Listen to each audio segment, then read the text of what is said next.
से प्रेम किया, उसने किसी और से कर लिया, हाँ। अब बदले लेने की भावना हो रही है, अंदर से जल रहा हूँ और नहीं, एक ऐसा स्थिति आ गई है कि नहीं मतलब बाहर निकलना मुश्किल। बदला तो बिल्कुल बिल्कुल गलत मार्ग है, बिल्कुल गलत मार्ग है। चुपचाप सह जाओ और अपनी गलती मानो, अपनी गलती मानो कि हम बिना पहचान किए, बिना परिचय किए इस तरह से तमाशा देख डाला। नहीं तो किसी से प्यार करने के पहले कुछ दिन तटस्थ भूमिका निभाओ, देखो व्यक्ति का स्वभाव क्या है। केवल वो तुम्हारा शोषण करना चाहता है कि प्यार करता है? वो जो तुरंत हमारे आकर्षण में आकर तुरंत हैवी प्यार दिखाने लगे, समझ लो ये व्यक्ति प्यार नहीं कर रहा, ये केवल वासना का भूत है, अपने भूत मिटाना चाहता है, चाहे लड़की हो चाहे लड़का हो। हम प्यार करने के लिए कभी मना नहीं करते, लेकिन किसी एक को चयन करो और आजीवन निर्वाह करो, तब तो तुम्हारा प्यार पवित्र और सुरक्षित माना जाएगा। आज कल परसों नरसों, इसे जानते हो क्या कहते हैं? व्यभिचार। जो कई पुरुषों से संबंध रखे उसे क्या कहते थे हमारे समाज में? जो कई स्त्रियों से, वो क्या संबंध? आज इसे खिलवाड़ समझा जाता है। इसीलिए हमारे बच्चे और बच्चियों की बड़ी बौद्धिक स्तर की हानि हो रही।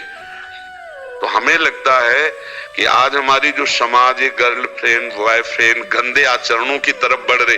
फ्रेंड बनना कोई हम निषेध नहीं करते, दोस्त तो स्कूल में 50 होते हैं, नहीं होते, लेकिन दोस्त का मतलब व्यभिचार तो नहीं होता ना, दोस्त का मतलब गंदा आचरण तो नहीं होता ना। तो आप गंदा आचरण क्यों करते हो? दोस्त बनाओ, दोस्त तक रखो, और जब आपको इस कार्य में उतरना हो तो माता पिता को सम्मिलित करो और पाणी ग्रहण संस्कार करो, फिर जाओ गृहस्थी में आनंद लो। लेकिन अब ऐसा आधुनिकता चल गई है कि लिव इन रिलेशन चल गया है। वो पति वर्ण करेगी तो वो पति के साथ रह पाएगी, या ऐसा पुरुष पत्नी को अपने प्राण प्यारी मान पाएगा? तो अब जब ये नहीं होगा तो कलह अशांति और सब बढ़ता ही चला जाएगा। अब भोगों में सुख है नहीं। अब नए नए बच्चे जब भोगों में उतरते हैं तो सुखानुभूति होती नहीं है, तो फिर व्यसन करते हैं, ड्रग्स है, गांजा है, चिले, ये सब जीवन बर्बाद हो रहा है। तो आप लोग जैसे विज्ञ जन हैं, संभालो हमारी नई पीढ़ी को। महाराज जी, ये भी बहुत बड़ा कारण हो जाता है कि फिर शरीर को नष्ट करने का, कि अभी रहा नहीं गया, मानसिक तनाव से बाहर नहीं आ पाए, फिर एक बहुत नहीं, हम समझ रहे, हम उसमें घुस के समझ रहे।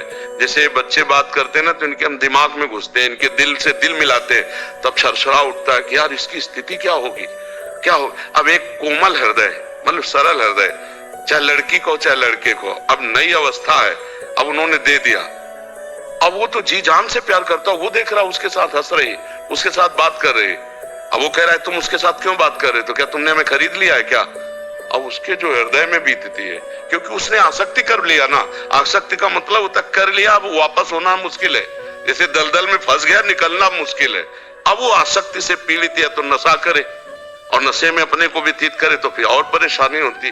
बहुत सोच समझ के, बहुत सोच समझ, ये जीवन नष्ट होने वाला नहीं, ये जीवन खत्म। दूसरा तीसरा, हमको जीवन का एक तार तोड़ना है, दुख और सुख के ऊपर उठना है, हमें महान बनना है यार। इसलिए नाम जप करो, और ये कभी ये तो सोचना मत, बुरा स्वप्न मान के छोड़ दो, कभी सामने भी दिखाई दे तो मत, कभी नहीं, ऐसा कभी मत करना, नहीं जीवन बर्बाद हो जाएगा, जेल भोगोगे, नरक जाओगे। समझ रहे हो? ऐसे कोई ना कोई फिर तुम्हारे भाग्य के अनुसार मिल जाएगी। ब्याह करो, आनंद से रहो, समझ रहे हो? गलत कदम मत उठाना। ऐसा होता है, इसीलिए जब बच्चे बड़े के बात नहीं मानते। हाँ बिल्कुल, माता पिता का अनुशासन बच्चों को मानना ही चाहिए, मानना ही चाहिए। तो सर ये है कि मैं जिस ऑफिस में हूँ उसी ऑफिस में वो भी हैं। अब ये हो गया है कि मैंने घर पे बात कर ली थी, उसके बाद अब उन्होंने बदल, बहुत कृपा हो गई बच्चा, नहीं ब्याह होने के बाद बदल जाती तो फिर क्या होता? बहुत कृपा हो गई। इस पे प्रसन्न रहो कि बुरा संग होने के पहले हम बच गए। भगवान की कृपा मनाओ ना, और उसको प्रणाम करो कि आपने असली रूप बलिया पहले दिखा दिया, बाद में दिखाती तो हम किसी काम के नहीं रह जाते। इसलिए उसी ऑफिस में जाना पड़ता है। कोई फर्क नहीं।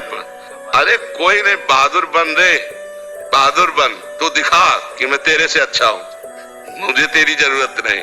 और जब दोस्त हंसे तो तुम भी हंस दो यार, पागलों के बीच में हंसने में क्या जाता है क्या जाता है? और उसको बुरा थोड़ी माना जाता है। मस्त रहो, जिंदगी को आनंदमय बनाओ। भाई हम सबसे प्रार्थना करते हैं, हर परिस्थिति की काट है, परिस्थिति में मत डूबो, परिस्थिति को काट के आगे बढ़ो। ऐसी नहीं, ये कोई बेइज्जती है, उसकी मन है वो दूसरी जगह जा रही, कोई बात नहीं भाई, तुम्हारे अपना स्वरूप दिखा दिया, हमारी कोई बात नहीं, हमारा भगवान देखेगा। कहीं ना कहीं ऐसा जोड़ लिखा होगा जो तुम्हें सुख देने वाला हो, ये आती तो दुख देती ना। आनंदित रहो, भगवान के भरोसे रहो और नाम जप करो, कभी कुछ गलत मत करना।